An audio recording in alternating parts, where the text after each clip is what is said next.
Listen. Story 3. Just for a Laugh. Tony likes to make people laugh. One day at lunch, he said to his co-workers, "Do you know why I don't bring lunch to work?" "Why?" They were all curious. "I would eat my lunch before noon comes.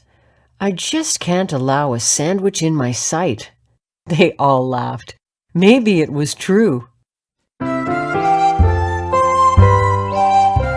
I just can't wait.